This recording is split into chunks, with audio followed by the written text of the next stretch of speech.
Baik, auzubillahi minasyaitonirrajim. Bismillahirrahmanirrahim. Assalamualaikum warahmatullahi wabarakatuh.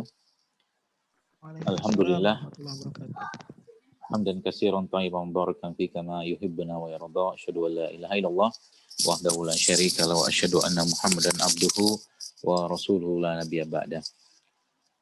Qala Allah Ta'ala fil Qur'anil Karim, auzubillahi minasyaitonirrajim. Qul in kuntum tuhibbunallah fattabi'uni bikumullah wa yaghfir lakum dzunubakum wallahu ghafurur rahim. Alhamdulillah, kita bersyukur atas begitu banyak rahmat kasih sayang dari Allah Subhanahu wa taala. Rahmat yang terbesar adalah Allah adalah Rob kita, Tuhan kita, dan mudah-mudahan kita terus ya menjadikan Allah sebagai tempat kita bernaung, berlindung, dan meminta ampun dalam kehidupan ini atas semua atau mungkin perjalanan hidup kita ini. Dan mudah-mudahan Allah juga mudahkan kita terus untuk menjadikan kehidupan kita ini menjadi hidup yang penuh kebaikan dan ketaatan kepada Allah Subhanahu wa taala. Salat serta salam kita sampaikan kepada kiai kita, kepada imam kita, kepada pemimpin kita, kepada utusan Allah yaitu Muhammad sallallahu alaihi wasallam. Allahumma shalli wa sallim alaihi Muhammad wa ala ali Muhammad. Baik, teman sekalian, jazakumullah khair atas undangan dari teman-teman AgriTalk hari ini yang mengadakan acara atau forum ini.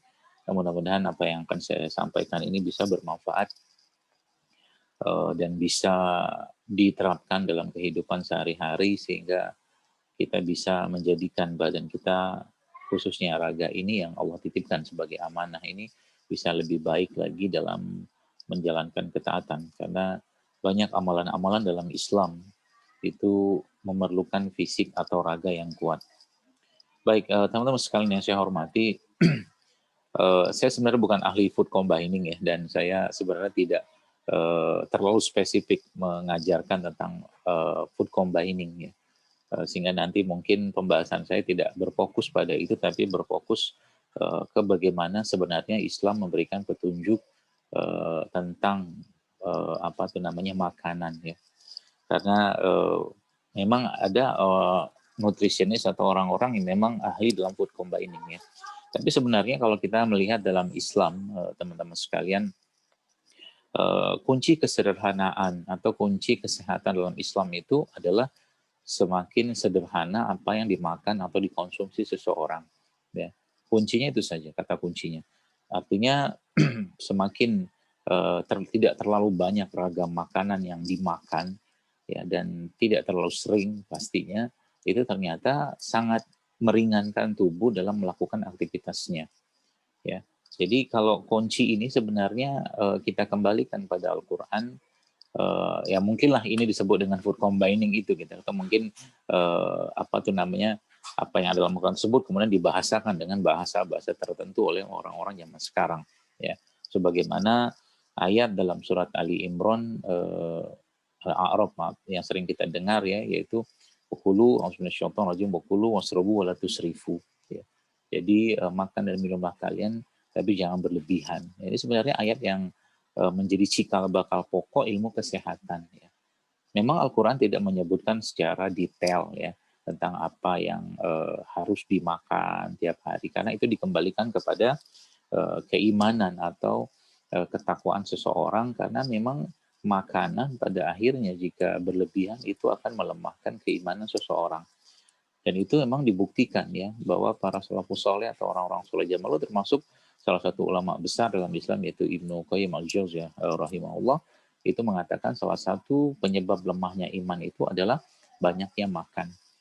Ya, konsep food combining yang kita ketahui adalah bagaimana menyederhanakan makanan yang dikonsumsi, ya, menyederhanakan makanan yang dikonsumsi sehingga tubuh tidak berat kerjanya. Ya, artinya dalam sebuah katakanlah sajian makanan yang dikonsumsi oleh seseorang gitu ya, nah itu terkandung bahan-bahan yang apa tuh namanya, sesuai yang dibutuhkan oleh manusia atau orang yang mengkonsumsi saat itu. Jadi makan itu bukan cuma sekedar rasa, tapi di situ ada kebutuhan atau keperluan kita untuk mengkonsumsinya sehingga tidak menimbulkan masalah dari makanan tersebut. Ya contoh mungkin kalau kita lihat ya zaman sekarang ada beberapa jenis teori-teori makanan misalkan, yang mana teori makanan tersebut mencampur adukan jenis atau ragam makanan sehingga akhirnya tubuh jadi lelah ya, tubuh jadi lelah dan tidak teroptimalkan enzim-enzim yang ada pada tubuh kita khususnya dari mulai dari mulut misalkan. Nah, inilah sebenarnya akar masalahnya. Ketika makanan yang dimakan itu terlalu jenis ragamnya terlalu banyak ya, dan itu jenisnya pun sama kadang-kadang. Contoh mungkin orang yang sudah mengkonsumsi telur pada satu sajian makanan ya, ya tidak perlu lagi dia mengkonsumsi mungkin daging ya, karena sama-sama protein ya. Atau orang yang sudah mengkonsumsi satu karbohidrat tertentu misalkan nasi lah seperti itu, ya tidak perlu lagi menambah lagi dengan jenis karbohidrat yang lain misalkan seperti kentang-kentangan ya. Nah, ini yang terjadi pada zaman sekarang sehingga tubuh itu betul-betul bekerja keras untuk mengelola atau mengolah makanan tadi, teman-teman sekalian.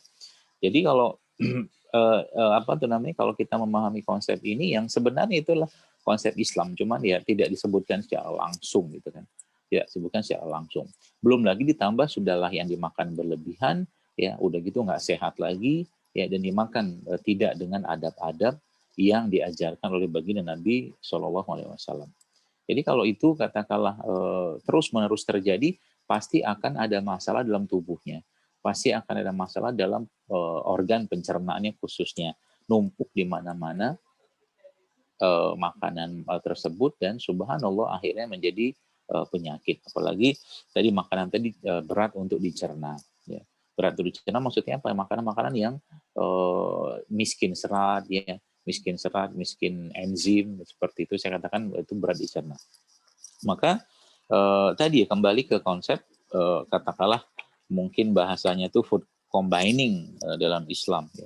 Maka tanda kutip lah ya, food combining yang sebenarnya Islam itu terapkan justru malah dikembalikan ke konsep kesederhanaan yang itu sebenarnya sudah ada dalam Al-Quran dan tentunya sudah diberikan petunjuk oleh Rasulullah Shallallahu Alaihi Wasallam. Tinggal kita ikutin saja. Ya, contoh mungkin kita ambil contoh, kita belajar masalahnya di mana dulu misalkan. Ketika ada orang misalkan pagi-pagi dia mengkonsumsi misalkan ya maaf nasi uduk lah misalkan. Nasi uduk kan sudah karbohidrat plus lagi ditambahkan dengan santan kan dalam pembuatannya. Santannya pun sudah panas jadi akhirnya jadi lemak lagi.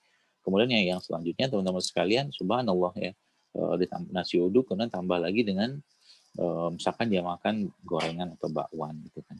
Ya kayak begitu ketika menjadi rutinitas harian ya, belum lagi dia mengkonsumsi mungkin ada kerupuk lagi situ, karbo lagi di situ gitu kan. Kemudian tambah lagi mungkin dengan teh manis dan seterusnya gitu kan. Akhirnya beban tubuh itu terlalu besar ya untuk mengelola atau mengolah makanan yang masuk tadi. Ini sebenarnya masalah di situ.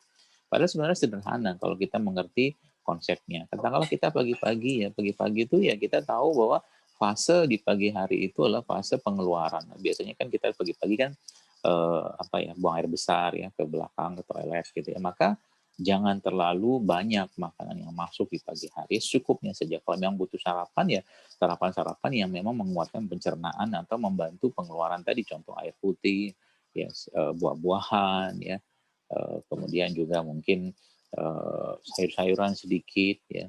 Itu sebenarnya jauh lebih baik bagi tubuh di pagi hari ya. Nah, itu salah. Jadi ketika kita mengerti ya teman-teman sekalian konsep sirkulasi tubuh ini ya, maka tadi ya kita makan itu bisa kita atur ya, bukan makanan yang mengatur kita.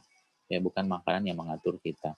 Jadi konsep seperti ini yang Masya Allah kalau kita terapkan di dunia kesehatan, khususnya di umat Islam yang semua juga bermula dari petunjuk Rasulullah SAW, maka Masya Allah tabarakallah akan banyak sekali teman-teman penyakit yang bisa hilang. Ya. Memperbaiki pola makan. Ya. Jadi kalau mungkin bahasa itu kita makan yang benar aja gitu kan, bahasa makan yang benar. Dan indikator makan yang benar itu apa ya? Salah satunya nanti akan tampak di tubuh kita atau kita rasakan. Jadi nggak banyak masalah, ya keluhan, ya kita juga tahan dengan cuaca dan seterusnya. Apalagi semakin banyak makanan alami yang kita makan. Itu salah satu contohnya. Maka salah satu bentuk cara memperbaiki atau mendetoks tubuh itu adalah ya puasa. Maka dalam Islam kan ada puasa ya. Dan puasa itu adalah bagian dari cara Allah ya, khususnya ya, kita tentunya Allah menciptakan kita untuk membersihkan sel-sel yang rusak. Maka kalau mungkin teman-teman ada sempat melihat ada satu konsep atau mungkin ada sempat dapat ya broadcast atau WA gitu yang tentang autofagi yang ditemukan oleh dokter di Jepang atau profesor di Jepang. Itu sebenarnya kan konsepnya memang konsep lapar gitu kan. Jadi ternyata lapar itu mengundang atau memicu satu reaksi yang dikenal sebagai autofagi atau tubuh itu makan sel-sel yang rusak. Ini kan Masya Allah ya. Dan ternyata hal tersebut memang sudah dikerjakan oleh Nabi SAW. Makanya kita punya puasa ya. Kita ada syariat-syariat puasa wajib dan puasa-puasa sunnah. Jadi subhanallah ya, Masya Allah, tabarakallah ya teman-teman sekalian, hal-hal seperti inilah yang sebenarnya perlu kita perhatikan. Jadi kalau sekarang kita ngerti dulu masalahnya apa ya sebelum kita bicara tentang food coma. Jadi masalahnya adalah ya terlalu banyak ya makanan yang masuk ya, enzim dalam tubuh kita juga terkuras ya. Terkuras itu salah satunya adalah dengan ya obat-obatan mungkin salah satunya ya, atau mungkin stres fisik atau kerja yang berlebihan itu kan terkuras enzim. Jadi yang dimakan juga udah berat, banyak gitu kan, dan ragamnya juga banyak. Apa namanya, tubuhnya pun kekurangan enzim ya, dan produk-produk yang tinggi enzim katakanlah sayuran, buah-buahan, produk-produk lebah ya, madu ya salah satunya ya, itu juga sangat minimal atau minim dikonsumsi setiap hari sehingga akhirnya tubuhnya mengeluh dengan memberikan keluhan. Ini masalah itu di situ. Nah, sekarang kita masuk bagaimana cara memperbaikinya. Cara memperbaiki pertama ya sebagaimana konsep Al-Quran menjelaskan bahwa manusia itu diciptakan Allah dari tanah. Maka tanah itu kan perlu digemburkan. Digemburkan itu maksudnya ya seperti orang berladang ya. Seperti orang berladang itu kan dicangkul ladang itu untuk menggemburkan tanahnya baru ditanami benih atau bibit di situ. Subhanallah ya. Maka demikian juga manusia. Ya, manusia itu digemburkannya itu atau diperbaiki lagi kualitas tanah tadi dengan cara berpuasa. Jadi prinsip utama justru malah dalam Islam ya, kalau kita mau bicara tentang bagaimana memperbaiki tubuh kita tadi adalah dengan cara tidak makan atau puasa ya. Nah, ini kan sekarang ada terkenal atau kita kenal sebagai ada istilah-istilah baru ya seperti intermittent fasting ya. Intermittent fasting. Jadi Masya Allah intermittent fasting itu ya nggak makan sekian jam, nanti makan di waktu-waktu tertentu. Nah, sering saya sampaikan, boleh nggak intermittent fasting? Ya boleh-boleh aja, nggak masalah. Cuman sebenarnya kalau kita bisa gunakan senjata ya atau jurus yang sudah diajarkan Rasulullah SAW ataupun Al-Quran ajarkan, itu sebenarnya jauh lebih dahsyat daripada intermittent fasting. Bahkan pernah saya sampaikan daripada intermittent fasting gitu ya, saya sampaikan lebih baik puasa Daud ya. Jadi daripada intermittent fasting, mendingan puasa Daud. Sehari puasa, sehari libur, sehari puasa, sehari libur. Dan kalau katakanlah mau diperpanjang lagi, katakanlah apa tuh namanya puasa tadi, habis berbuka makan sedikit dengan kurma buah seperti itu ya nggak usah makan lagi gitu loh, makannya nanti mungkin di sahur lagi gitu. Jadi betul-betul tubuh itu berada dalam kondisi tanda kutip kelaparan dan autofagi mode gitu kan, seperti itu. Nah, itu salah satu caranya untuk membersihkan atau mengendalikan begitu banyak ya beban tubuh kita akibat makanan tadi. Lalu yang selanjutnya teman-teman sekalian ya, jadi seperti saya jelaskan di awal tadi bahwa Rasulullah SAW ya tidak secara spesifik ya saya tahu ya memang mengajarkan tentang istilah, apalagi ada istilah food combine, ini kan urusan makan banget ya. Karena Nabi kita Muhammad SAW ya lebih banyak ya Rasulullah itu laparnya gitu kan. Kita tahu Nabi Muhammad ya Rasulullah tidak pernah kenyang seumur hidupnya. Jadi beliau memang lebih sering berpuasa ya dalam kehidupan, apalagi di bulan-bulan menjelang Ramadan seperti ini. Jadi dan kalau kita lihat juga kata kunci makanan yang beliau konsumsi juga tadi ya cenderung ke makanan-makanan yang tinggi serat ya, tinggi serat seperti kurma ya atau madu ya, dan termasuk juga kalau mungkin teman-teman pernah mengenal ada namanya talbinah ya. Talbinah itu tepung ya, tepung gandum utuh ya, kalau nggak salah itu seperti itu. Itu juga bahkan Nabi menjelaskan itu ada hadisnya juga. Jadi Masya Allah ya, tabarakallah ya, kita bersyukur sekali hal tersebut diajarkan atau dikenalkan oleh Rasulullah, dan itu semua ada pada Al-Quran, termasuk ada biji-bijian seterusnya. Itu ya, jadi contoh juga misalkan Nabi Muhammad SAW pernah salah satu makanan favoritnya Rasulullah adalah sarit ya. Sarit itu ya kayak roti ya, roti gandum gitu ya. Yang kita tahu roti gandum adalah karbohidrat ya, tapi ketika dia masih utuh ya, tidak seperti sekarang yang di macam-macam lah pengolahan itu beliau SAW memakannya dengan kari ya, memakannya dengan kari. Jadi itu kan kombinasi yang sangat baik ya. Jadi ada kari itu, kita kuah kari itu kan banyak sekali bumbunya ya. Ya ada adasnya, kapulaganya, jahe segala macam. Kemudian dimakan dengan apa tuh namanya, karbohidrat yang kompleks. Jadi bagus sekali bagi pencernaan. Karena kita tahu Rasulullah Muhammad SAW tidak akan pernah memakan yang aneh-aneh atau tidak pernah makan yang jelek-jelek tentunya gitu kan. Yang pasti karena kenapa? Karena memang itu nanti akan mempengaruhi ya, mempengaruhi jiwa atau iman beliau ya, Muhammad SAW. Ya, itu salah satu konsepnya. Ya, dan ini sebenarnya kita bisa aplikasikan ke kehidupan kita atau mungkin di era-era sekarang ini teman-teman sekalian ya. Kata kunci dasarnya adalah tadi ya, sederhanakan saja. Jadi kalau kita misalkan bicara tentang misalkan teman-teman mau makan, pernah saya ajarkan gitu kan, kurma ya, kurma. Nah, kurma itu kan ada karbohidrat dan juga ada vitamin dan segala macam. Boleh tambahkan misalkan dengan, misalkan Anda mau makan dengan tempe, ya tempe itu kan ada protein tuh, kan protein ketemu karbohidrat, tapi dua-duanya jenis makanan yang bagus. Jadi kurma misalkan dimakan sama tempe. Ya, dan tempe itu, tempe sendiri ya kita tahu itu adalah makanan probiotik, tapi tempenya tentunya tidak digoreng ya, tempe yang ya sebenarnya tempe itu kan sudah matang ya, kedelainya sudah direbus ya, Masya Allah. Jadi apa namanya, bisa langsung dimakan kayak begitu, atau bisa dicelupkan dengan madu juga ya, atau nanti dibikin sandwich tempe ya, pernah saya ajarkan juga. Jadi sederhana ya, sederhana tapi sangat bermanfaat untuk tubuh kita ya. Dan kalau misalkan kita memerlukan tambahan lagi ya, sebenarnya kata kuncinya ya, asup lebih banyak lagi ya, makanan-makanan yang tidak menimbulkan atau memberatkan tubuh kita ya, seperti ya jenis-jenis ragam sayuran dan buah-buahan. Itu sebabnya dalam yang saya tahu ya, itu juga mungkin Bapak Muhammad Iqbal juga setahu saya pernah juga menyampaikan tentang konsep piring ya, berdasarkan surat Abasa ya. Jadi 4/6-nya itulah sayur dan buah-buahan ya.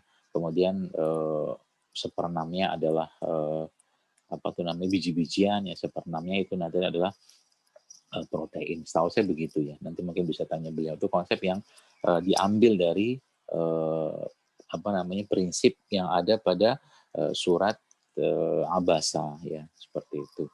Jadi Masya Allah ya teman-teman sekalian, kalau ini kita aplikasikan dalam kehidupan kita sehari-hari ya, dan apa tuh namanya, kalau kita betul-betul menjadikan raga ini sebagai sarana kita untuk taat, sarana kita untuk beribadah, maka kita akan mikir gitu kan untuk memakan sesuatu, dan mulai mikir sebagaimana Allah nyuruh kita mikir dalam surat Abasa tadi, falyanzuril insana ila ta'ami anna sobabna ma'asobba gitu kan, suruh mikir gitu loh. Jadi Masya Allah kalau hal-hal seperti ini kita aplikasikan ya, itu akan banyak faedahnya bagi kesehatan ya. Bukan hanya bagi kesehatan itu bermanfaat dalam konteks menjaga kesehatan, tapi subhanallah ya, bahkan penyakit itu sebenarnya bisa hilang ya, bisa hilang dengan kita mengaplikasikan konsep ini dalam kehidupan kita sehari-hari. Jadi sederhana dalam makanan. Contoh mungkin kita sekarang lihat banyak sekali makanan-makanan yang apa namanya, sudah habis ya, kalau mungkin boleh saya bilang itu sudah habis seratnya, enzimnya gitu ya. Miskin serat, miskin enzim, dan salah satu makanan tadi adalah nasi putih. Nasi putih itu sebenarnya ya beras putih atau nasi putih yang sudah direfinasi itu, Masya Allah teman-teman sekalian, itu salah satu jenis makanan yang sebenarnya sudah habis ya sebagian besar kandungan mineral-mineral pentingnya ya. Jadi sudah habis kandungan mineral-mineral pentingnya karena proses pemutihan, apalagi ditambahkan dengan pestisida apa segala macam. Sehingga kita manusia emang mengkonsumsi itu tuh berat sekali gitu kan. Dan bayangkan kalau isi piring kita itu bagian besar itu adalah nasi ya. Maka tadi ya misalkan jadi bagaimana pola makan atau mungkin konsep makanan sederhana sih katakanlah food combining lah. Saya tidak mengatakan secara khusus food combining tapi tanda kutip sajalah. Gampang sebenarnya. Jadi misalkan ada satu piring kita di situ mungkin ada satu potong kentang ya, bukan satu potong, satu buah kentang. Satu buah kentang ya, yang sudah kita kukus dengan kulitnya. Lalu di situ ada apa tuh namanya ada sayur ya, sayur-sayur ya. Sayur-sayur ya macam-macam, ada wortel segala macam ya sebagai sumber seratnya gitu kan, dan ditambah mungkin dengan satu potong apa tuh namanya ikan misalkan. Itu sebenarnya sudah sangat cukup, apalagi kentangnya dikukus ya, ikannya juga mungkin tidak digoreng tapi ikannya itu dipepes atau di sup ya. Itu yang masuk ke badan kita tuh nggak punya, bukan cuma sekedar protein tapi dan tidak berat ya. Kalau ikan yang digoreng gitu kan tuh masya Allah berat sekali teman-teman, bukan berat sih, apalagi lemak trans yang ada pada ikan atau mungkin penggorengan tadi itu membuat beban tubuh makin berat lagi. Tambah lagi tadi dengan apa tuh namanya sayuran ya. Jadi porsi sayurannya itu lebih banyak gitu kan. Nah, tinggal nanti kita mau adjust. Ya adjust ini kita mau katakanlah mau maintain berat badan misalkan gitu kan kalau pakai konsep itu ya, atau menurunkan berat badan atau menaikkan berat badan ya. Kalau maintain berat badan ya porsinya seimbang saja. Tapi kalau mau menurunkan berat badan misalkan ya porsi sayurannya lebih banyak gitu dibanding yang lain. Kalau katakanlah mau menaikkan berat badan ya porsi proteinnya lebih banyak gitu kan. Jadi sederhana ya, kayaknya sederhana tapi itu sangat bermakna dalam kita menjaga menjaga tubuh kita sehari-hari ya. Jadi masya Allah ya Islam itu sudah sangat jelas ya mengatur tentang pola makan ini yang bisa kita adopsi. Maka kalau di akun saya sebenarnya banyak orang ngajarin pikirnya tuh saya mengajarin cara cara apa ya cara kurus ya. Padahal bukan cara kurus tapi sebenarnya ayo kita kendalikan makanan yang masuk gitu kan. Kita kendalikan makanan yang masuk, jangan makanan yang mengendalikan kita dengan rasa yang ada pada makanan tadi sehingga tubuh kita akhirnya jor-joran gitu loh, jor-joran untuk mengelola makanan tadi. Bebannya berlebihan dan salah satu buktinya misalkan ya ada orang mungkin habis makan justru malah badannya mengantuk atau mungkin tubuhnya jadi lemes gitu kan. Padahal sering saya sampaikan, makanan itu kan energi. Harusnya setelah makanan berenergi, tapi ternyata kenapa kok bisa setelah makan itu malah justru tubuhnya tidak berenergi. Ini kan berarti ada masalah di makanan tadi. Ya, salah satu masalah tadi karena tubuh lelah untuk mencernanya. Ya, lelah untuk mencernanya. Ya, lelah itu maksudnya apa? Tubuh kekurangan enzim ya atau tubuh miskin enzim dan makanannya pun miskin enzim di situ, miskin serat juga ya. Sehingga akhirnya untuk kan begini sebenarnya, ketika tubuh kita itu memerlukan enzim katakanlah ya untuk memetabolisme makanan yang masuk teman-teman sekalian, maka maka tubuh minta istirahat gitu kan. Tubuh istirahat. Jadi istirahat itu kan salah satu atau apa tuh namanya tidur ya misalkan itu salah satu cara tubuh kita untuk memproduksi enzim.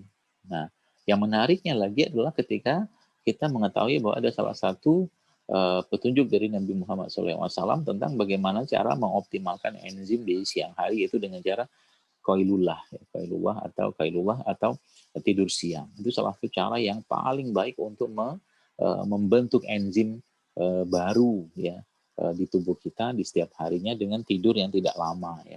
Ada yang mengatakan sebelum zuhur, ada yang mengatakan sudah zuhur, tapi jelas sebelum asar. Ya. Itu ternyata tidur 15-30 menit itu salah satu cara yang sangat-sangat efektif yang di negara barat mereka nyebutnya power nap. Power nap itu tadi yang tidur siang gitu kan. Jadi itu yang tidak lama itu ternyata jantung kita juga sangat baik ya atau mungkin jantung kita juga diperbaiki atau di refresh gitu kan dengan tidur siang tadi. Dan Nabi Muhammad SAW juga menjelaskan bahwa tidur siang itu adalah eh, cara ya agar kalian bisa bangun malam mudah. Jadi Nabi Muhammad SAW menjelaskan bahwa tidur siang itu agar kalian bisa bangun malam dengan mudah. Itu seperti saya belum tahu korelasinya apa, tapi yang jelas mungkin biar jantungnya juga sehat ya malam hari seperti itu. Nah, Ini ya beberapa konsep-konsep yang mungkin apa tuh namanya bisa kita aplikasikan dalam keseharian kita. Ya, jadi kata kuncinya tadi ya, you just have to eat right gitu kan. Kita cuma perlu makan yang benar gitu kan, makan yang benar. Kemudian ada apa tinggi serat, tinggi enzim ya. Termasuk juga kita juga konsumsi lemak-lemakan ya. Contoh misalkan begini, sering saya sampaikan dalam beberapa kajian saya, ini kan kita ambil sayur-sayuran ya, berbagai macam sayuran ya, beraneka warna, misalkan beraneka rasa, kemudian sayur tadi kita potong-potong lalu kita berikan misalkan atau kita apa ya peras jeruk nipis di situ, kemudian kita kasih garam mineral sedikit di situ, kemudian kita kasih madu sedikit di situ ya, dan ditambahkan dengan biji-bijian ya, kacang-kacangan di situ. Itu Masya Allah sangat-sangat baik ya bagi pencernaan kita dan sumber enzim. Apalagi di situ ditambahkan sedikit dengan minyak zaitun. Ya, minyak zaitun. Jadi Masya Allah ya, mudah ya, mudah dan sederhana yang dimakan, tapi sangat bermakna buat tubuh kita. Nah, konsep food combine itu kan itu sebenarnya yang saya eh, katakanlah boleh pakai bahasa lain di situ. Jadi konsep kesederhanaan dalam makanan yang kita konsumsi. Dan semakin sederhana dan tidak berlebihan yang dimakan, dan tentunya toyib ya atau baik ya dan halal pastinya itu pasti akan menguatkan ya menguatkan tubuh kita ya raga kita dan pada akhirnya itu masya Allah tabarakallah kita memiliki tubuh yang kuat dan dapat ya faedah dari hadis Nabi Muhammad SAW yang beliau SAW bersabda bahwa mukmin yang kuat itu lebih dicintai Allah daripada mukmin yang lemah. Pertanyaannya bagaimana kita memulainya? Bagaimana kita memulainya atau apa motivasi yang paling tinggi untuk memulai itu? Yang motivasi tertingginya tentunya karena kita lakukan karena Allah, kita mulai memperbaiki pola makan itu karena Allah, itu yang pertama. Terus yang kedua adalah bagaimana kita mengembalikan jasad kita ini kepada Allah dalam keadaan yang baik. Ya, sebagaimana Dia menciptakan jasad ini dalam keadaan yang baik. Itu poin pentingnya. Jadi Masya Allah, Subhanallah, Allahu Akbar teman-teman sekalian. Ya. Ketika kita berazam untuk mengembalikan jasad ini kepada Allah dalam keadaan yang baik, itu Masya Allah ya, Allah juga pasti akan membantu kita. Ya. Allah juga pasti akan memudahkan kita untuk mendapatkan bahan-bahan atau barang-barang atau produk-produk ciptaan Allah yang tersebar di mana-mana. Ya, karena Allah menciptakan kita dalam keadaan yang baik, ya, maka kembalikan pula jasad dalam keadaan yang baik. Karena kita tahu ya, atau saya mungkin harus sampaikan bahwa penyakit-penyakit degeneratif ya, stroke, kencing manis, darah tinggi itu kan penyakit salah satunya sebabnya adalah kelalaian seseorang dalam terlalu berlebihan ya dalam urusan makanan. Ya, sudah berlebihan nggak bagus pula yang dimakan. Ini masalah kan akhirnya kan, masya Allah ya. Jadi Allah Akbar teman sekalian. Jadi kita perlu ya kampanyekan ya hidup sehat ini ya, atau mungkin pola-pola kehidupan atau mungkin pola-pola makan yang baik dan sehat ini. Karena apa? Karena ini akan menjadi bagian dari gen seseorang. Dan Ramadan sebenarnya adalah puncaknya. Ramadan itu berulang kali saya sampaikan, bukan bulan sibuk dengan makan apa buka, makan apa sahur. Ramadan adalah bulan kita sibuk dengan ibadah. Makan secukupnya karena 11 bulan pun kita subhanallah sudah banyak sekali makan. Ya. 11 bulan kita sudah banyak sekali makan, maka kita manfaatkan satu bulan di Ramadan. Ya, insya Allah semoga Allah sampaikan kita dalam beberapa hari ke depan atau 30 hari ke depan ya. Dan semoga Allah jadikan Ramadan kali ini menjadi Ramadan lebih baik. Ya. Yang dimakan benar ya dalam Ramadan tadi atau dalam dalam buka dan sahurnya tidak berlebihan dan kita memang menariknya itu saya suka atau mungkin puasa itu apa beda orang dengan mungkin maaf intermittent fasting atau orang yang melaparkan diri pada waktu tertentu dengan puasa. Karena dalam puasa kita tahu syariat dalam puasa itu ada sahur.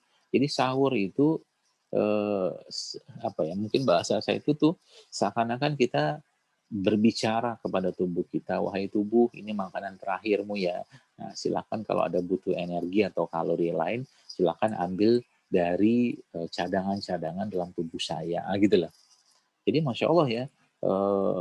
Dan di situ kan makanya kata Nabi SAW kita tahu Nabi mengatakan dalam sebuah hadis ya sahurlah kalian ya karena dalam sahur itu terdapat keberkahan Ya, meskipun kata Nabi sallallahu alaihi wasallam hanya dengan seteguk atau segelas air putih.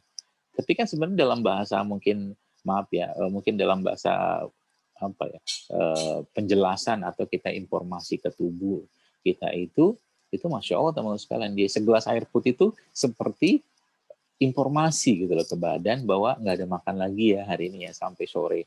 Jadi tolong aktifkan ya cadangan-cadangan energi yang ada ya, apa tuh namanya, untuk kita bisa beraktivitas. Dan cadangan energi yang paling kuat itu adalah iman. Ya. Cadangan energi yang paling kuat atau energi tubuh kita yang paling kuat itu adalah iman.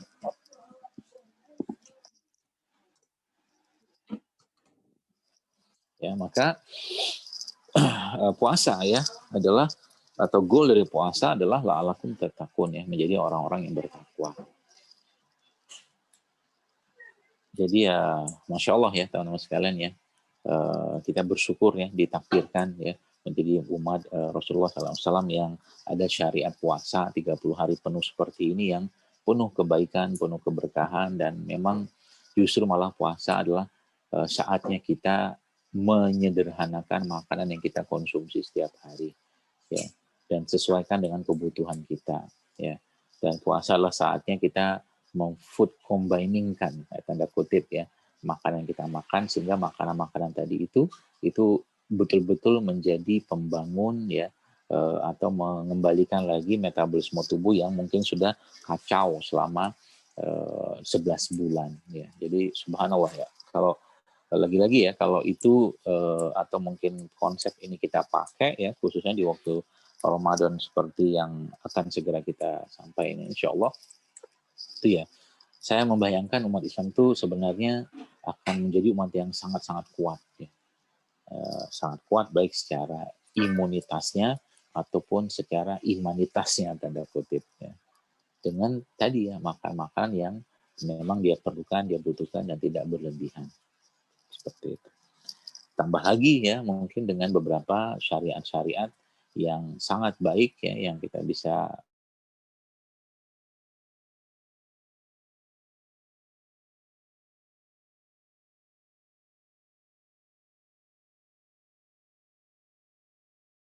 bekam pada tanggal 17, 19 atau 21 pada setiap bulan Islam ya, itu akan menyembuhkan penyakit.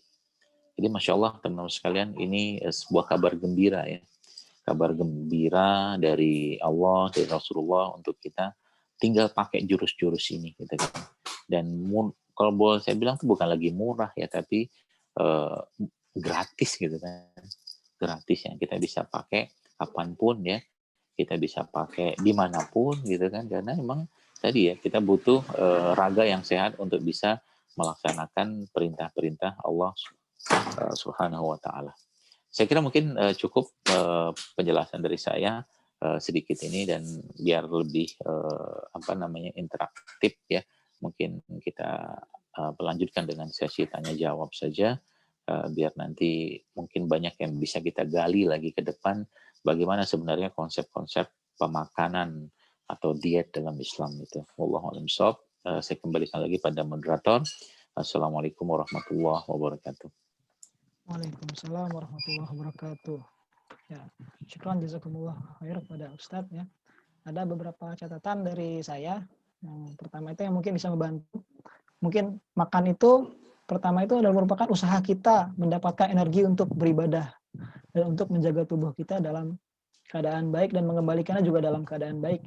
Dan ini jadi saya ini sebenarnya latar belakangnya di kuliah di ilmu dan teknologi pangan ya Ustadz ya. Jadi tren makan sederhana mungkin, minimal semini-minimnya proses itu merupakan tren saat ini yang mungkin sebenarnya itu sudah berlaku dari zaman Rasul. Rasul sudah mencontohkannya, kita tinggal menirunya. Kita tinggal menirunya, bisa dilihat dengan sunnah-sunnahnya. Kemudian campur adukan makanan itu mungkin kurang optimal dalam pemanfaatan enzim. Kemudian kita langsung ke sesi pertanyaan. Mungkin pertanyaan ini bakal agak melebar, tapi nggak apa-apa. Mungkin supaya kita dapat insight yang lebih luas. Ada pertanyaan pertama dari Vicky Putri. Assalamualaikum dok, izin bertanya, dalam Islam apa ada rujukannya bagaimana untuk memulai mengenalkan makanan solid pada bayi atau MPASI? Syukron. Silakan dijawab dulu Ustaz. Tadi keputus, maaf pertanyaannya apa ya? Oh iya, maaf, saya ulangi ya. Nah, dalam Islam apakah ada rujukannya bagaimana mengenalkan makanan solid pada bayi atau MPASI? Hmm. Eh, Baik, saya pribadi belum pernah membaca sih ya tentang itu secara detailnya, tapi kita mengikuti kaidah perkembangan bayi ketika mereka sudah tumbuh ya. Kita tahu bahwa 0 sampai 6 bulan itu bayi itu kan lebih bisa atau pencernaannya itu lebih disiapkan Allah untuk menerima produk cair ya. Produk cair dengan super gizi ya, yaitu ASI. Dan ASI itu ternyata seiring dengan ASI itu diberikan, maka 6 bulan ke atas ya tubuh bayi sudah bisa sedikit menerima makanan-makanan tambahan ya, tambahan makanan-makanan solid, tapi tentunya masih dalam bentuk cair ya, cair-cair padat ya. Maka itu bisa kita jadikan patokan. Ya. Jadi pemberian makanan cair ya, saya kebetulan memang bukan ahlinya sih, bukan ahli anak, tapi setahu saya memang ya cair ini, makanan cair ini itu kita berikan bisa sampai ke 2 tahun ya. Kita tahu bahwa ASI diberikan pada 2 tahun ya, sampai 2 tahun. Tapi setelah 6 bulan itu yang saya tahu itu sudah diberikan makanan tambahan berupa ya macam-macam. Kita bisa buat sendiri ya di rumah, mungkin sup-sup yang dihancurkan ya, sup-sup yang dihancurkan kemudian nanti diberikan dalam bentuk cair kepada bayi ya, atau mungkin pisang juga dihancurkan juga ya. Sekarang kan banyak tuh makanan-makanan cair ya. Nah, itu mulai dikenalkan. Tapi kata kuncinya begini, Bapak Ibu sekalian atau mungkin teman-teman sekalian. Coba ya, mungkin saya berharap kepada ibu-ibu ya untuk tidak memberikan makanan-makanan tambahan MPASI ya, makanan tambahan ASI di luar ASI kepada bayi-bayi ini yang makanannya sudah dalam bentuk kemasan. Jadi coba masak ya, masak sendiri di rumah ya, masak sendiri di rumah dan jadikan sebagai rutinitas ya untuk memberikan makanan tadi pada bayi. Nah, istri saya juga sama ya waktu anak-anak saya di sini ya, beliau istri saya ya, masya Allah, beliau masak ya, jadi bikin sup, bikin apa nanti dihancurkan segala macam gitu kan tuh. Jadi salah satu cara kita untuk mengenalkan makanan-makanan yang tidak diproses ya. Maka tidak proses itu makanan yang bukan kemasan gitu kan. Jadi betul-betul makanan asli dari alam, dan itu sebaik mungkin kalau mungkin atau seoptimalnya atau seidealnya itu kalau ada sayur yang organik ya, beras yang organik atau mungkin buah-buah organik itu jauh lebih baik untuk diberikan pada bayi-bayi tadi ya, karena itu akan menjadi bagian dari gen tubuh mereka. Jadi kalau itu sudah mulai dikenalkan maka tubuhnya akan merekam itu. Yang jadi masalah ketika ya ibu-ibunya sudah nggak mau sulit atau nggak mau ribet gitu kan, akhirnya dia beli makanan-makanan kemasan ya. Porsinya saya mohon maaf mungkin saya tidak tahu detailnya porsinya berapa, mungkin harus baca buku gizi lagi ya. Tapi biasalah kalau ibu-ibu kan kalau ngasih makan bayi kan pakai takaran perasaan aja ya. Yang jelas itu sebaiknya ada proteinnya juga, ada karbohidratnya juga, dan ada lemaknya juga di situ dalam satu jenis makanan ya, sehingga nanti anak tuh betul-betul tumbuh dengan paripurna dan sel-sel yang terbentuk atau sel-sel yang terbangun juga mendapatkan nutrisi yang optimal. Demikian mungkin, wallahu a'lam. Ya, semoga menjawab. Semoga ini. Nanti mungkin lebih lanjutnya bisa dikonsultasikan ke dokter anak atau ke ahli gizi anak gitu. Kita lanjut ke pertanyaan berikutnya. Apa tanda tubuh kita butuh detox dan bagaimana cara terbaik untuk mendetoksifikasi tubuh menurut ilmu kedokteran Islam? Apakah benar dengan campuran tertentu buah-buahan atau rimpang tertentu? Baik, sebenarnya banyak ya tanda-tanda tubuh kita tuh perlu detox ya. Kalau sekarang itu namanya kalau mungkin teman-teman mau baca itu namanya adrenal fatigue ya. Adrenal fatigue atau kelemahan pada adrenal atau kelenjar adrenal atau di ginjal ya, di atas ginjal. Itu salah satu tandanya adalah mudah letih ya, mudah lelah gitu kan. Kemudian juga mudah ngantuk dan banyak penyakit-penyakit gangguan pencernaan, ya, gangguan kulit, ya, kemudian tidak kuat dengan apa tuh namanya keadaan alam, ya, ketika ada perubahan musim sedikit dia mulai apa namanya nggak bisa beradaptasi, ya, itu salah satunya. Dan gampang flu juga sama, ya. Jadi kemudian itu menjadi salah satu, ya, beberapa banyak tandanya, tapi itu beberapa tandanya juga. Termasuk juga bagi wanita yang menstruasinya juga tidak normal, ya. Mungkin dari sisi nyerinya, kemudian juga jumlahnya dan frekuensi atau mungkin lama terjadi menstruasinya. Tadi itu juga salah satu tanda bahwa tubuhnya memang sedang, mungkin kalau bahasa gampangnya kacau gitu kan. Itu salah satu tandanya. Nah, terus bagaimana cara kita mulainya? Ya tadi sudah saya jelaskan, ya, bahwa kekacauan dari sistem tadi kita bisa perbaiki, kita bisa atasin, ya. Awalnya itu adalah dengan cara berpuasa. Ya. Berpuasa. Puasa tuh the best, teman-teman sekalian, ya. Cara yang paling mudah, ya, untuk mendetoks tubuh kita. Syaratnya apa? Syaratnya ya waktu berbuka dan sahurnya jangan lagi makan yang makanan-makanan olahan, apalagi makanan-makanan kemasan, ya. Jadi betul-betul makanan alami, ya. Makan makanan fresh, ya, sayur, buah, organik kalau bisa, ya. Itu akan sangat berefek ke badan, ya. Nah, di luar tidak puasanya juga mulai diperbaiki pola makannya. Ya, kalau mungkin istilah sekarang kan eating clean, ya, makan bersih gitu kan. Jadi makan bersih. Contoh begini, biar gampang dicernanya begini. Katakanlah saya punya satu potong roti, ya, roti tepung, ya, roti tepung yang situ ada gulanya, ada mentega segala macam. Dengan satu potong ubi singkong, ya, atau singkong. Nah, itu kan sama-sama karbohidrat, ya. Sama-sama karbohidrat, tapi kalau sudah olahan kayak roti itu kita tahu, ya, tepung kayak begitu dengan gula segala macam tadi itu bagi tubuh akan sangat sulit dicerna, ya. Beda sama si singkong tadi, ya, singkong tadi. Itu salah satu cara kita mencerna. Jadi makanan yang kita makan itu kira-kira banyak makanan olahan atau lebih banyak makanan alami. Jadi kalau semakin banyak makanan alam yang kita konsumsi, ya beda nasib badannya gitu loh. Nah, sekarang kan kebanyakan kan kita tahu bahwa wanita-wanita, ya, baik ya tidak hanya wanita, tapi pria juga, ya, laki atau perempuan itu kan kecenderungan makanan olahan yang mereka makan kan banyak yang minta ampun. Contoh makanan olahan kayak apa? Ya mie ayam, mie bakso, segala macam gitu loh. Itu kan dari tepungnya gitu kan. Tepungnya juga tepung terigu, kemudian apa tuh namanya baksonya juga ada terigu lagi. Jadi komplit gitu, double-double gitu kan. Belum lagi ditambah dengan penyedap-penyedap atau bahan-bahan tambahan pangan sintetik yang lainnya. Jadi itu salah satunya. Kemudian setelah berpuasa, ya, kita mulai, ya, membersihkan lagi dengan cara eh, apa berbekam, ya, atau hijamah. Itu salah satu yang sangat mudah, ya, dan murah, ya, mungkin mau sampaikan untuk membersihkan tubuh kita. Lalu, ya, berdekatlah dengan bahan-bahan yang memiliki tenaga. Tenaga itu maksudnya power, ya, kayak misalkan kita tahu, ya, bahwa teman-teman yang mungkin ahli pertanian tahu, ya, bahwa namanya tumbuhan itu kan bedanya tumbuhan dengan apa namanya dengan hewan. Kalau hewan kan diberi Allah, kan ada yang punya taring, ada punya cakar apa segala macam. Nah, untuk melindungi dirinya.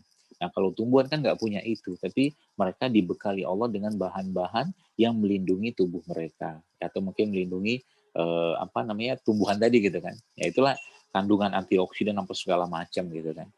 Dan itulah yang bisa kita konsumsi. Jadi makanan-makanan yang memiliki atau mendapatkan cahaya matahari, ya, dan situ akhirnya ada fotosintesis, ada glukosa apa segala macam, itu yang kita makan lebih banyak tiap hari. Ya, itu yang kita makan lebih banyak tiap hari. Ya, bahasa sederhananya sayuran dan buah-buahan gitu kan. Seperti itu. Jadi itu menjadi makanan yang jauh lebih dominan menjadi bagian dari isi piring kita. Itu salah satu tipsnya, ya.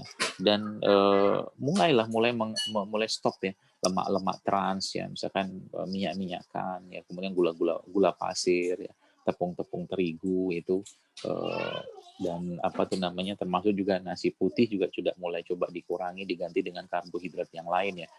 Nggak boleh nggak makan karbohidrat, ya, harus makan karbohidrat karena yang saya pahami kalau nggak salah satu bahan untuk membuat hormon perwanita atau estrogen itu ya karbohidrat gitu kan. Jadi tetap butuh karbohidrat. Jadi jangan nggak makan karbohidrat, tapi karbohidratnya diganti. Dan itu bisa juga ditambahkan dengan beberapa jenis rimpangan-rimpangan, ya. salah satu andalan saya biasanya tuh salah dua lah ya.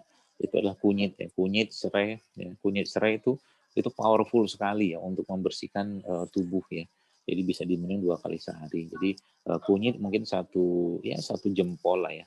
Satu jempol dengan serai mungkin 2 batang kayak begini itu dijadikan untuk minuman 1 gelas ya 300 cc kayak begitu. Tambahkan sedikit sama jeruk nipis, tambahkan madu. Itu Masya Allah sangat baik ya yang saya dapatkan pengalaman dari teman-teman apa tuh namanya ketika mereka mulai rutin mengkonsumsi itu mulai terjadi perbaikan dalam tubuhnya ya, menstruasinya mulai membaik, kemudian keluhan-keluhan yang berkaitan dengan keletihan apa segala macam itu mulai mulai hilang ya, tambah lagi dia juga mulai rutin mengkonsumsi air putih, air mineral dan air-air infusan ya, itu ternyata efeknya tuh ke badan itu keluhan-keluhan tadi itu perlahan-lahan itu hilang. Itu mungkin kurang lebihnya tandanya dan solusinya. Wallahu a'lam bishawab.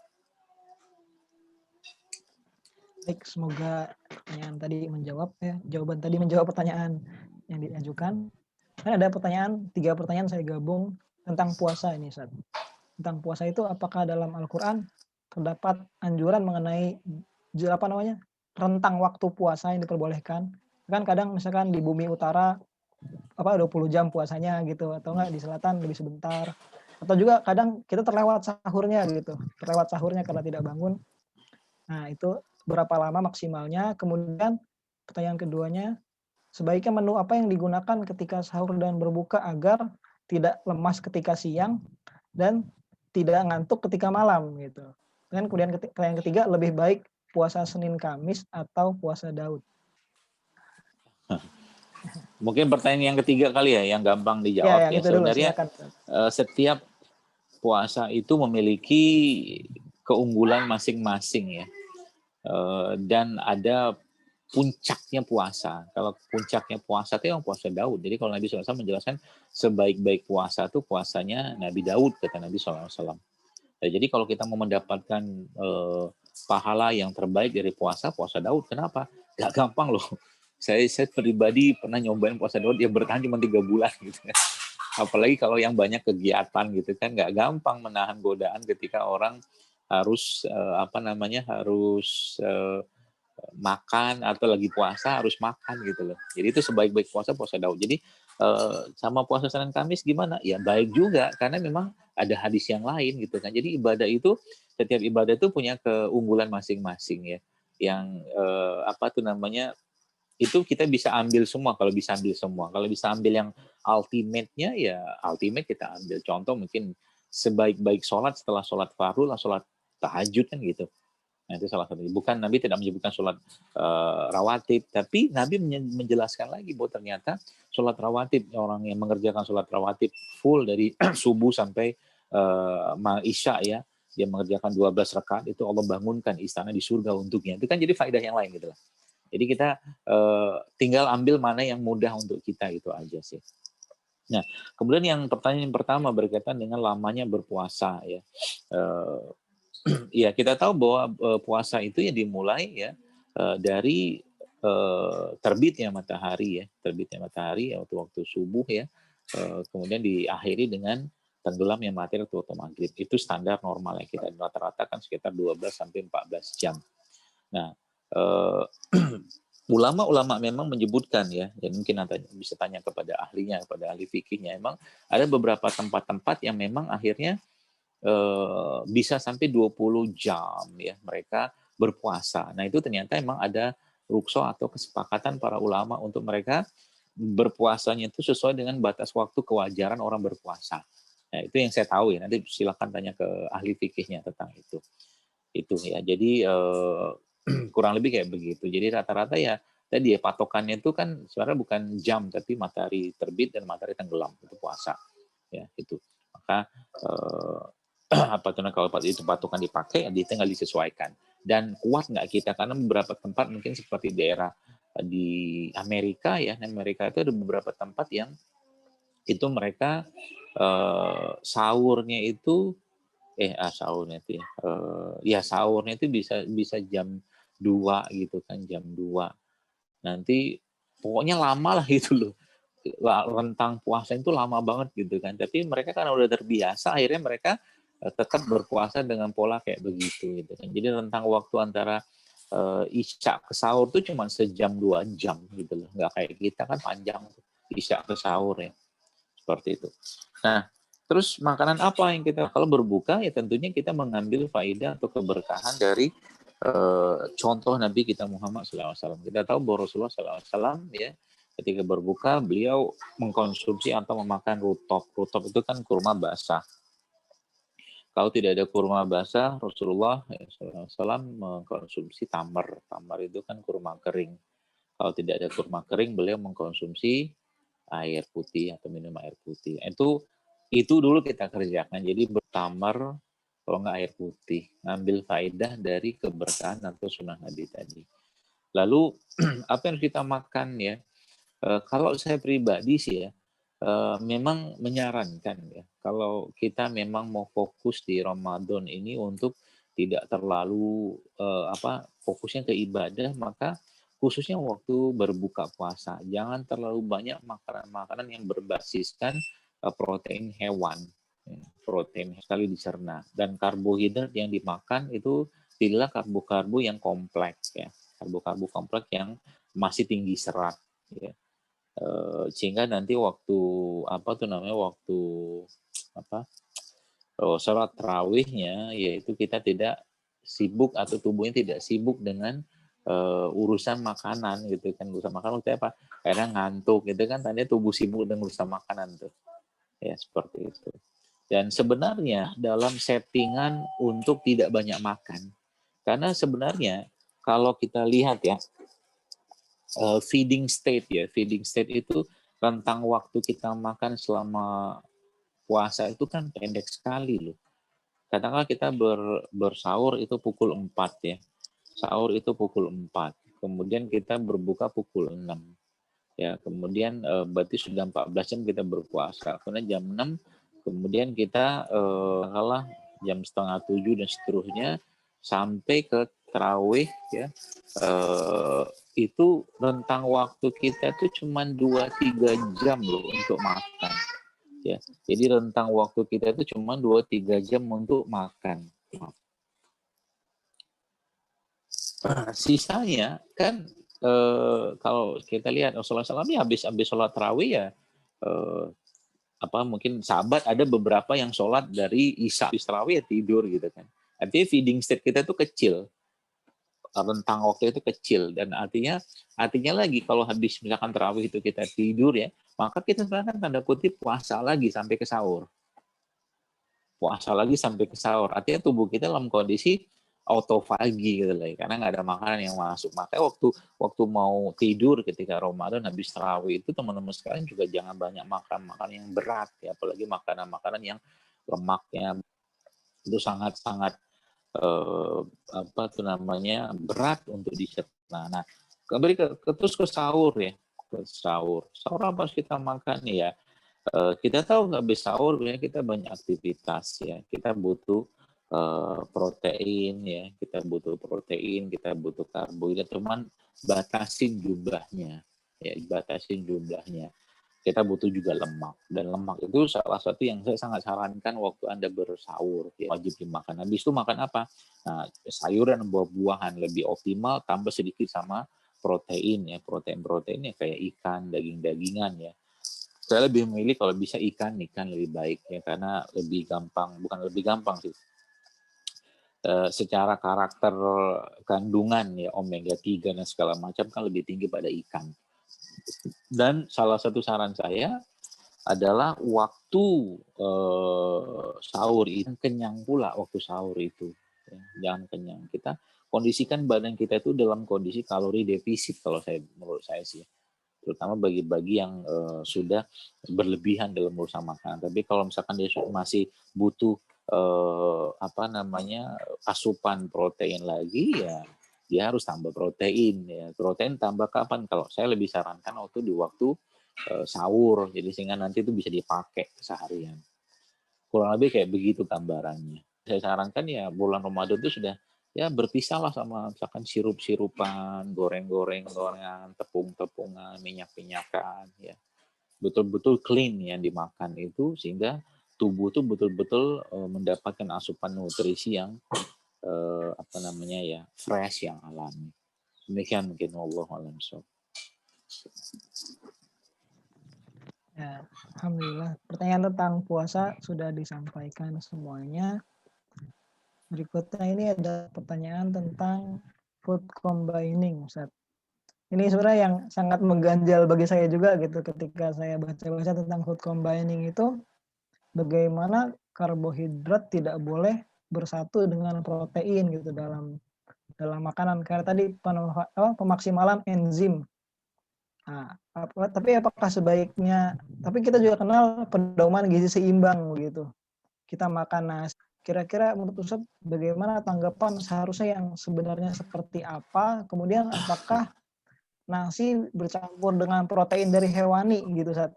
Apakah beda protein hewani dan protein nabati? Nah, dalam konsumsi kita sehari-hari gitu Ustaz. Ya. Baik, jadi gini teman-teman sekalian ya.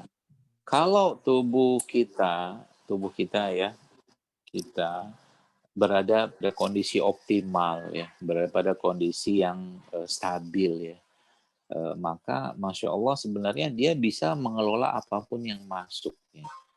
Artinya kondisi tubuh stabil itu apa ya, emosinya stabil ya, pencernaan stabil, pikiran stabil ya, dan tubuh itu berada dalam kondisi yang fit. Jadi sebenarnya nggak ada masalah gitu kan, nggak ada masalah dengan makanan apapun yang kita konsumsi. Ya. Jadi kayak mungkin ya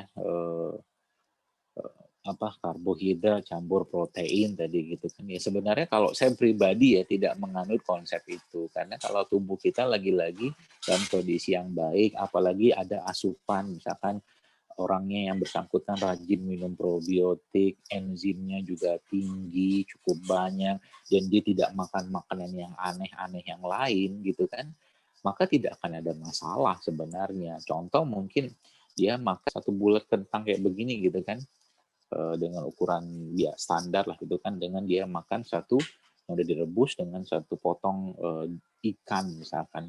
Saya pribadi merasa tidak ada masalah di situ gitu kan. Ya. Apalagi dia mau tambahkan di situ mungkin dengan sayur-sayur rebus gitu kan, atau kukus di situ. Itu insya Allah menurut saya itu makan yang seimbang tuh kayak begitu gitu kalau saya menurut. Apalagi lagi-lagi saya sampaikan, karena yang namanya konsep gizi ini kan sebenarnya ya kembali ke masing-masing, lagi-lagi ya kita yang paling paham tubuh kita. Kita yang paling paham dengan kondisi badan kita. Ya kalau memang lagi misalkan tubuh tidak fit gitu kan, ya jangan terlalu banyak mengkonsumsi makanan-makanan yang menguras enzim. Salah satunya apa? Ya protein hewan. Gitu lah. Karena apa? Karena memang beberapa ulama itu bahkan menyebutkan itu nggak boleh seseorang itu tidak ya, itu yang pernah disebutkan dalam sebuah riwayat sahabat gitu kan, jadi nggak boleh. Dan mereka yang orang yang dekat dengan Al-Quran, dekat dengan Rasulullah SAW, tentunya lebih paham dari kita tentang itu.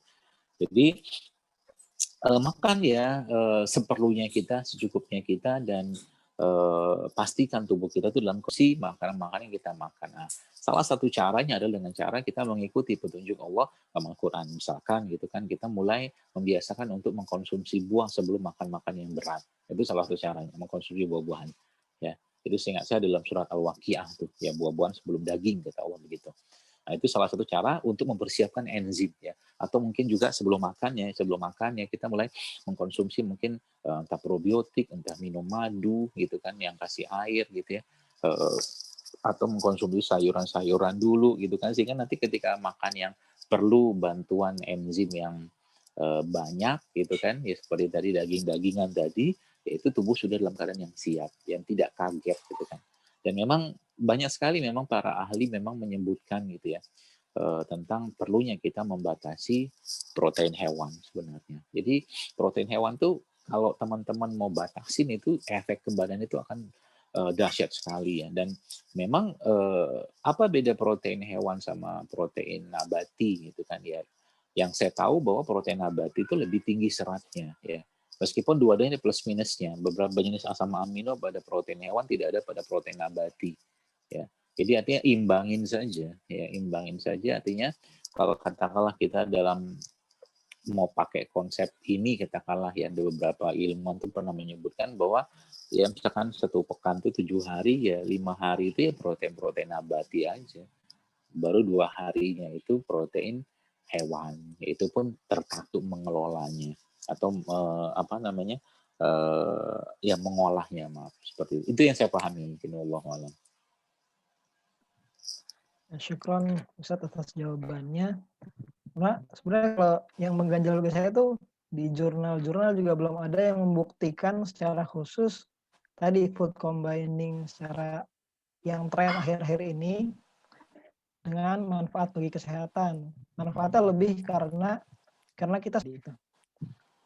Nah, waktunya tinggal 3 menit lagi, tapi sebenarnya ada satu pertanyaan ini yang saya rasa harus dijawab gitu ya. Mungkin lebih agak penting ya. Dok, adakah penjelasan dalam kedokteran terkait dengan tibun nabawi tentang candida overgrowth, leaky gut di tubuh? Qadarullah saya mengalaminya dengan gejala yang terasa mengganggu. Apakah benar orang dengan candida green smoothies yang harus dikukus sebelum di blender? Ya baik, kalau ditanya penjelasan tentang itu di dunia kedokteran konvensional, maka jawabannya tidak ada. Tidak ada. Ya, karena dunia kedokteran saat ini yang modern ya itu memang tidak mengenal istilah-istilah itu. Namun pengobatan atau ilmu kesehatan ini tidak hanya yang kita ketahui sekarang ya. Itu banyak ilmu-ilmu lain ya yang ada namanya, kalau sekarang kan di sana itu farmasi dan satu lagi somasi. Somasi ini bagaimana tubuh kita itu atau mungkin orang itu memandang tubuh itu sebagai tubuh yang paripurna atau holistik. Yang termasuk tadi kalau pertanyaan tentang leaky gut ya, tentang gangguan pencernaan ya, atau halnya penyakit di situ, kemudian ditambah lagi dengan apa tuh namanya, subhanallah apa tuh tadi kandidat overgrowth segala macam seperti itu sebenarnya cikal bakal ya penyakit-penyakit berat yang memang itu tidak terdeteksi dengan pengobatan modern. Ya, leaky gut syndrome mau dicek pakai apa ya, kita nggak bisa ngecek, tapi keluhannya ada tuh banyak tuh apa namanya tulisan-tulisan para ahli naturopati khusus tentang itu. Itu juga termasuk candida overgrowth ya, jadi pertumbuhan jamur yang berlebihan dalam tubuh. Dan ini sedikit saya memperingatkan ya bahwa candida overgrowth itu adalah salah satu cikal bakal bisa terjadinya memicu kanker dalam tubuh. Jadi waspada banget kalau sudah mulai terjadinya hal seperti itu. Artinya yang bisa diperbaiki apa? Ya berikan ya makanan-makanan atau nutrisi atau asupan yang bisa menguatkan tubuh ya. Rempah rimpang itu efektif sekali insya Allah ya, apalagi Anda minum rempah rimpang dicampurkan dengan probiotik itu akan sangat powerful ya. Apa resep atau formulanya ya? Satu formulanya satu jenis rimpang yang ada di bawah tanah ya, misalkan kunyit jahe misalkan, dan satu jenis apa namanya rempah ya atau tumbuhan yang hidup di atas ya. Paling gampang misalkan jahe sama serai, atau jahe atau kunyit sama serai, jahe sama serai itu kan satu di bawah satu di atas tumbuhnya ya. Jadi yang kita pakai itu bagian itu. Jadi satunya mendapatkan bakteri patogen ya yang ada pada tanah, satu lagi bakteri yang baik. Kombinasi seimbangnya ya begitu. Itu bisa dikonsumsi bagi orang-orang yang mengalami masalah-masalah leaky gut ya, tentunya dengan menyetop atau apa namanya menghindari ya atau tidak lagi mengkonsumsi makanan-makanan minuman yang bisa menyebabkan leaky gut ya, contohnya ya dairy itu kan salah satu yang paling banyak disebutkan ilmuwan sebagai salah satu pemicu leaky gut, makanan berbasiskan susu dan tepung-tepungan ya, termasuk juga obat-obatan yang berlebihan juga akan memicu candida overgrowth. Itu mungkin Allah alam. Itu pertanyaan terakhir. Mohon maaf atas pertanyaan-pertanyaan yang tidak bisa dibacakan semua karena keterbatasan waktu. mungkin di lain waktu bisa berjumpa lagi dengan Ustadz ya, dan teman-teman juga peserta bisa hadir, bisa ada mengundang lagi Agri Talks. Dan terakhir ini sesi ini Ustadz ya, penyampaian closing statement dari Ustadz, mungkin sedikit untuk kita semua. Baik, bismillahirrahmanirrahim. Jadi teman-teman sekalian, kunci makanan atau kunci makanan sehat dalam Islam adalah kesederhanaan. Ya. Kesederhanaan yang bermula dari 3 jenis makanan yang kita konsumsi, yaitu halal, baik, dan tidak berlebihan. Itu saja.